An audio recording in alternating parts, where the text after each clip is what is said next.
in a park at West Boulevard by the West Boulevard Rapid Transit Station. And there was a guy in there with a pistol. You know, it's probably fake, but he's like pointing it at everybody. November 22nd, 2014, two Cleveland police officers are called to Cadell Recreation Center after a 911 caller reports a male waving a gun. As surveillance video shows, the cruiser approached the suspect, and police say they told the boy to put his hands in the air and drop his weapon. When he didn't, an officer shot him. 12-year-old Tamir Rice was shot in the abdomen and later passed away at the hospital. The officer who fired the shot was 26-year-old Timothy Lohman.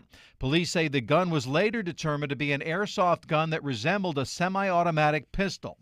In the following days, protests were held across Cleveland denouncing the shooting. On November 26, more than 100 protesters came together, blocking rush hour traffic on the Shoreway. No justice! No peace! In December, Tamir's mother, Samaria Rice, took her fight to Washington, D.C. to join thousands of people from around the nation in a Justice for All march and rally. She was joined by the mothers of Michael Brown, Eric Garner, and Trayvon Martin. As the investigation into Tamir's shooting continued, Cuyahoga County Sheriff investigators, along with BCI agents, held a recreation of the November events at Cadell Rec Center. Investigators used a 3D scanner to record the scene. It gave millions of precise images and a 360-degree view of the area where the police came face-to-face with Tamir. Just weeks later, the Cleveland Police Department announced it was making major changes. The City and Justice Department revealed a sweeping agreement promising to improve policing in Cleveland. If justice is that those police officers followed the rules and did everything right, then say it. Let's not wait 6 months to say it. If they didn't do the right thing and they should be prosecuted, then say it. June 3rd, the Cuyahoga County Sheriff's Office turned the shooting investigation over to the prosecutor's office. For months, the department conducted interviews and gathered surveillance. The case was given to the prosecutor to decide if the officer should face criminal charges. June 11th, the judge releases his recommendations in the case. He found both officers should face charges of negligent homicide and dereliction of duty.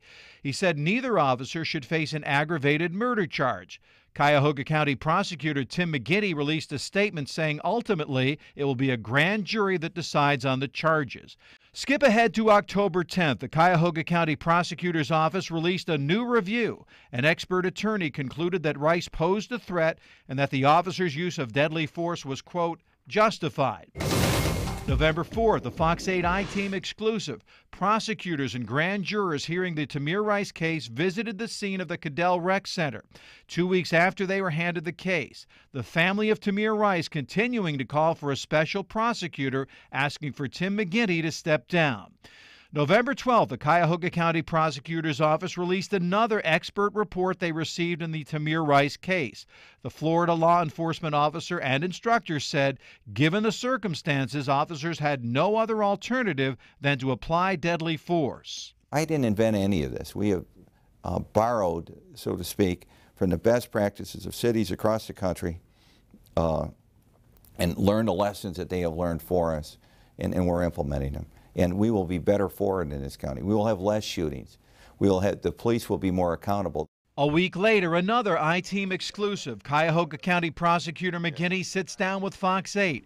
His office has been criticized in part because he's released 3 expert reports that basically say the shooting was tragic but justified. McGinney says he was determined to release the reports no matter what they said. This little light of mine. Sunday, November 22nd, remembering Tamir Rice. Dozens gathered at Cadell Rec Center to remember the 12-year-old exactly a year after his death. The next day, the Rice family and supporters handed County Prosecutor McGinney a petition, once again asking him to step down from the case to allow an independent prosecutor to take over.